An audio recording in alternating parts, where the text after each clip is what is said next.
Geçtiğimiz günlerde Alman haber ajansı DW Türkçe ve İngilizce muhabirleri Çin'in Ankara elçisiyle bir röportaj gerçekleştirdi. Gönüllü bir Doğu Türkistan elçisi olarak, vekil olarak bu şerefli vazifeyi oradaki insanlar, Uygurlar kamplara zorla götürülüyor. Sen karşındaki muhabirleri, ekran önündekileri aptal mı sanıyorsun? Şaka mı bu? Hadi sana bir şans daha. Sen bizim buradaki binlerce camilerimizi yıktın. Ama unutma, bizi yıkamayacaksın. Azınlık sensin, işgalcısın. Hangi eğitim haklarımız korunuyor?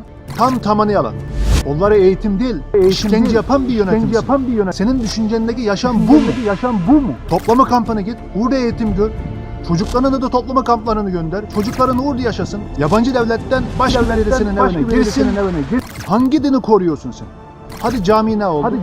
Hangi kültürel haklarımızı korudun sen bizim ya? Bizim evlerimizi yıktın. Camilerimizi yıktın. Kitaplarımızı yaktın. Bilim insanlarımızı öldürdün. Asıl aşırıcı sensin.